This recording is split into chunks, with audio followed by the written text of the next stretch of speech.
Vote হলো আমানত। বলেন ভোট কি? সবাই বলেন কি? এক স্বরে উচ্চকণ্ঠে বলেন ভোট কি?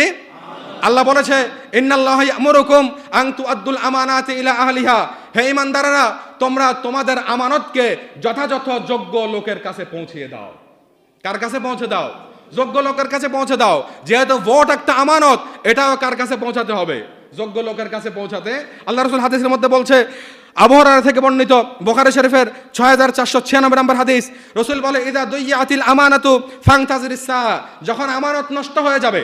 কি নষ্ট হয়ে যাবে?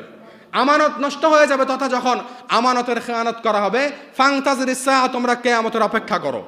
সাহাবায়ে কেরাম প্রশ্ন করলেন, ইয়া রাসূলুল্লাহ কাইফা আদাআতুল আমানা, আমানত আবার কিভাবে খেয়ানত করা হয়? সাহাবায়ে কেরাম বুঝেই না যে আমানত কিভাবে কি করা হয়। আমাদের দেশে আমানতের খেয়ানত করা এটা কোনো বিষয়ই না। রাষ্ট্রীয় সম্পদ লুণ্ঠন করা, দেশের সম্পদ সুইচ ব্যাংকে পাহাড় গড়ে তোলা, এটা আমাদের দেশে কোনো বিষয়ই না। সাহাবায়ে কেরাম প্রশ্ন করলেন, ইয়া রাসূলুল্লাহ কাইফা আদাআতুল আমানা, আমানতের আবার কিভাবে খেয়ানত করা হয়? আমানত কিভাবে নষ্ট হয়? রাসূল সাল্লাল্লাহু আলাইহি সাল্লাম বলল, ইদা উসনিদাল আমরু ইলা গায়রি আহলিহা ফাংতাজিরিস সাআ, যখন অযোগ্য লোককে যোগ্য স্থানে বসিয়ে দেয়া হয়, তখন তোমরা কিয়ামতের অপেক্ষা করতে থাকো।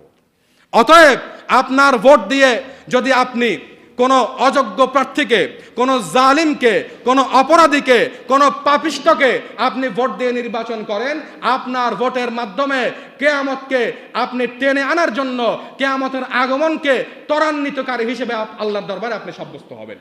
এখন আপনার বিবেচনা, আপনি ভোট দিয়ে কিয়ামতকে টেনে আনবেন, নাকি আপনি সৎ জায়গায় ন্যায়পরায়ণ একজন ব্যক্তিকে ভোট দিয়ে আপনি সৎ কাজের ভাগীদার হবেন, সৎ কাজের অংশীদার হবেন। এটা কার ব্যাপার?